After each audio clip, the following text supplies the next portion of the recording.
बाजारी मदीना सल्लल्लाहु अलैहि वसल्लम ने इरशाद फरमाया, अन्निकाहु मिन सुन्नती फमन रगिबा अन सुन्नती फलैसा मिन्नी, यानी निकाह करना मेरी सुन्नत है और जिसने मेरी सुन्नत से एराज किया वो मुझसे नहीं।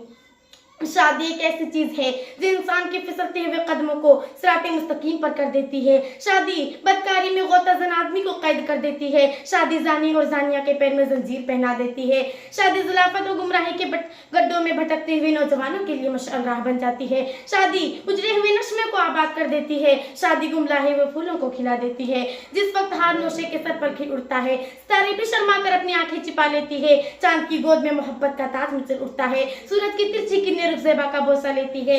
वह साथ ही समा नहायत ही खुश रंग और खुशताबे होती है और उस इंसान के कल्ब जिगर व सुरूरियत में मौजें मारने लगती है। बेपनाह खुशियों का इजाफा होता है। शहाना करोफर सफीर सफर बनकर अहले खाने को मुबारकबाद देते हुए रुखसत हो जाती है। मुसरत व शादमानी की लहरें गर्दिश करने लगती है।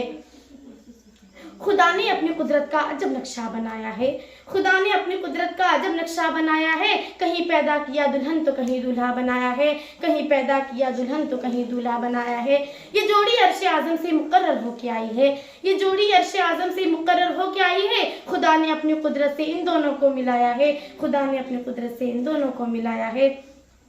माँ की पुकार, उस वक्त माँ की ममता तिलमिला उठती है। दिल के पैमाने टूट जाते हैं। आंखों से आंसू के कतरे जारी हो जाते हैं। मौसम बहार जजा के ससुराते हुए हवा के झोंके को लबे मादर को खारजार कर देती है। मौसम धूप की गर्मी की चिलचिलाती हुई धूप लबे मादर को खुश्क कर देती है। वक्त को मद्देनजर रखते हुए अपने आप को काबू में करने की कोशिश करती है। अपना आंचल समेट कर अपने चेहरे पर फेर लेती है और नूरे नजर का प्यार दिलों में मौजज़न हो जाता है। लखते जिगर का प्यार आंखों में समा जाता है। नौशे को नजर से गालिब होते ही बेटे की मोहब्बत माँ को चीखने पर मजबूर कर देती है। माँ को चीखने पर मजबूर कर देती है। माँ की ममता पुकार उठती है और कहती है, ए मेरे नूरे नजर, ए मेरे लखते जिगर, तेरी परवरिश की है। रात के सन्नाटे में तुझे लोरियां देकर सुलाया है। तेरी भूख प्यास की शिद्दत को खत्म करने के लिए अपने छाती को तेरे मुंह में लगाया है। जब तेरी खराश की आवाज फिजाओं में गूंजने लगती तो मेरा दिल उछलने लगता और तुम्हें चुप कराने के लिए अपने पिस्तान को तेरे मुंह में लगाया है। तेरी परवरिश करने के लिए शबे रोजे को वक्फ कर दिया है। इस रंगो नूर पाकीज़ा माहौल में तुम्हारे अय्याम गुजरते गए। उम्र का कारवां बढ़ता गया। जब उसने शबाब का सूरज निस्फ़ नहार पर पहुंच गया तो मैंने शहंशाह कौनैन सल्लल्लाहु अलैहि वसल्लम की सुन्नत पर अमल करते हुए रिश्ते अज़दवाज तय कर दिए। देखो बेटा, तुम शादी की तिरंगी में बेइंतहा खुशियों को अपने वसी और कुशादा दामन में समेट रहे हो। तुम्हारे कदम फर्शे जमीन पर नहीं पड़ रहे हैं, लेकिन ए मेरे अरमानों के शगुफ्ता फूल, दोशीज़ा की चांदनी में रहकर मुझसे गाफिल ना हो जाना। तेरी परवरिश की है देखना, तुम्हें शबाबियत का मजा चखाया है। बीवी के आगोश में रहकर अपनी गम रसीदा माँ को ना भूलना। देखना महर जैसी चांदनी में तुम्हारा दिल पत्थर के मानिंद ना हो जाए और तुम मुझे अपने दिल से निकाल दे। मेरे इस्लाम की मुकद्दस शहजादियों, वालिदा के फाड़ फाड़ कर अपने बेटे को देखती है और गरीबान तार तार कर लेती है। क्यों? इसलिए कि प्यारी मुस्तफा सल्लल्लाहु अलैहि वसल्लम ने इरशाद फरमाया, एक दिन ऐसा आएगा, एक वक्त के बाशिंदे ऐसे होंगे, बेटे की दिल से माँ की मोहब्बत निकल जाएगी, बेटा माँ का दुश्मन बन जाएगा। आज कौन है जो अपने माँ बाप के एहसानात को भूलकर अपनी बीवी के इशारे आबरू पर नागर्दिश करता हो? आज कौन है जो अपने माँ बाप को ठोकर मारकर अपनी बीवी के आगोश में ना रहता हो? मेरे इस्लाम की मुकद्दस शहजादियों, एक इंसान जब अपने आप को कवि और जज़ी महसूस करने लगता है तो शैतान उसके दिल में गुरूरियत के नश्मे आबाद कर देता है, तो इश्कबाजी पेशे जिंदगी बन जाती है और माँ की मोहब्बत दिलों से जाती रहती है। बेटा माँ का दुश्मन बन जाता है और बेटे की बेराहवरी की वजह से गली गली कोचे कोचे शहर शहर ठोकर खाती फिरती है। लेकिन बेटा इश्क के नशे में चूर होकर माँ के ऊपर तीर का बौछार करता रहता है और गला घोटने के लिए मौके गनीमत की तलाश में लगा रहता है। लेकिन मेरी इस्लाम की मुकद्दस शहजादियों, माँ के सीने में जो बेटे का मोहब्बत मौजज़न और गामज़न रहता है, पुकार उठती है और कहती है, ए मेरे लाल, ए मेरे दिल के आरज़ू, तुम अपनी जिंदगी को क्यों हैरान कर रहे हो? क्या तुम्हें मालूम नहीं किस मोहब्बत व शफ़क़त के साथ तुम्हें परवान चढ़ाकर जवान किया है? क्या तुम्हें मालूम नहीं कि माँ के कदमों के नीचे जन्नत हुआ करती है? माएँ तो बस जज़ाएं होती है, माएँ तो बस जज़ाएं होती है, रब की अनमोल अताएं होती है, रब की अनमोल अताएं होती है। कमाल जन्नत करके खिदमत मिलती बस एक बार माएँ होती है, मिलती बस एक बार माएँ होती है। सलामत साया जब तक है दुनिया में, सलामत साया जब तक है दुनिया में, कबूल सब दुआएं होती है, कबूल सब दुआएं होती है। मेरे इस्लाम की मुकद्दस शहजादियों, जिस तरह तुम पर इस्लाम की दिगर फराइज की अदायगी जरूरी है, उसी तरह इताअत वालिदैन भी जरूरी है। चाहे तुम मुझ पर पत्थर की बारिश करके मेरे जिस्म को रेजा रेजा कर दो, चाहे एक ही बार में दारे आखिरत की हम नकार कर दो, लेकिन मेरे सीने में जो तुम्हारी मोहब्बत है निकल नहीं सकती। तुम्हें गहरे समंदर में पल खाते हुए तुम्हारी परवरिश की है, खूनखार शेर के सामने लुकमा बनने से बचाया है, अलगर्ज तुम्हें हर तरह का सुकून और आराम दिया है। कुरान मुकद्दस इरशाद फरमाता है, माँ बाप को उफ तक ना कहो, उनसे ना झगड़ो, अगर कोई बात कहनी हो तो नरमी के साथ कहो। मतलब ये हुआ कि माँ बाप को उफ तक ना कहो, उनसे ना झगड़ो, यानी कोई भी बात उनसे गुस्से से ना कहो, अगर कोई बात कहनी हो तो नरमी और अनकसारी के साथ कहो।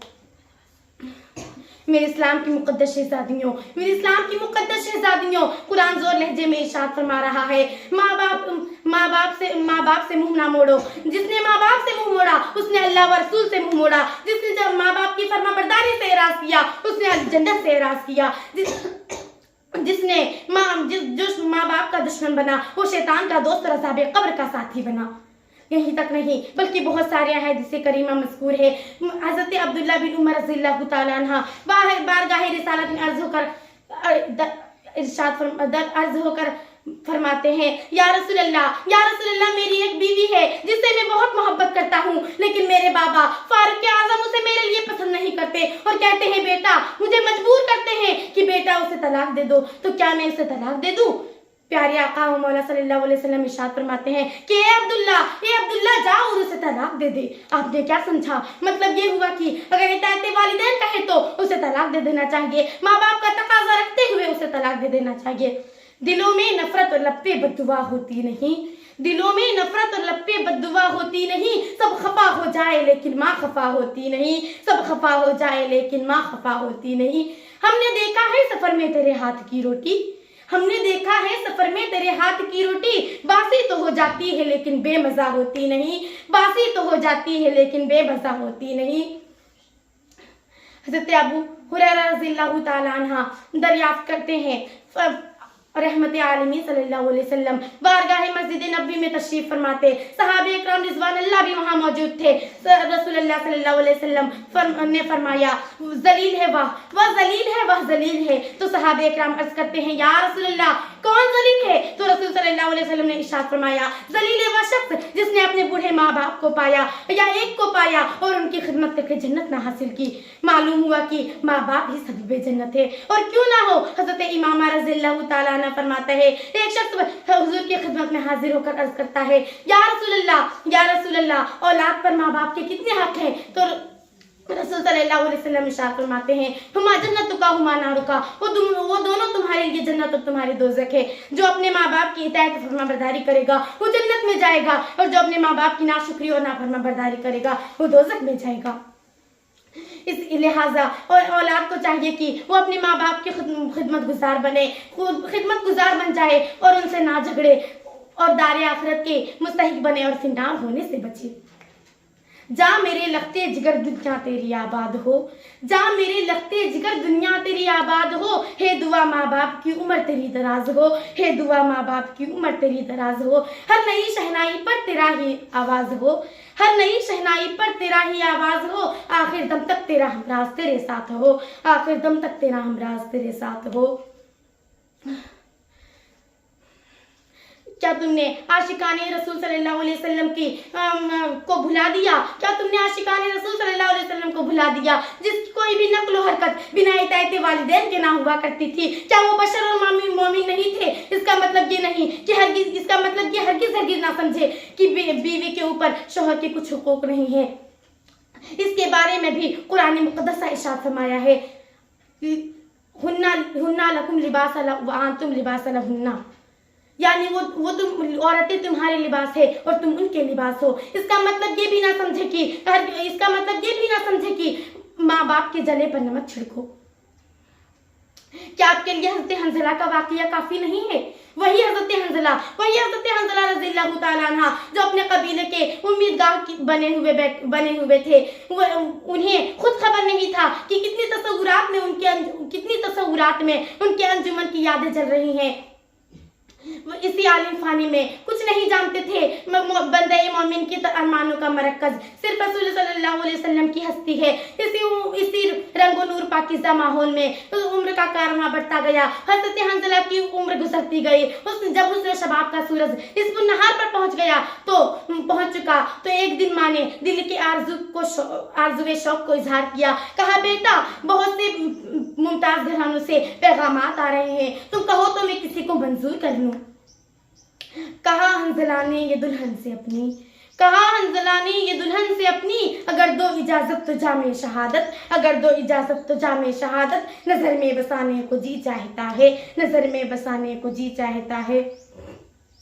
हाथों में लेके आई थी इश्क़े रिसालत का चिराग, हाथों में लेके आई थी इश्क़े रिसालत का चिराग, दोबारा फिर मिलूंगी वमा अलैना इल्लल बलाग, दोबारा फिर मिलूंगी वमा अलैना इल्लल बलाग। अस्सलामु अलैकुम व रहमतुल्लाहि व बरकातुहू।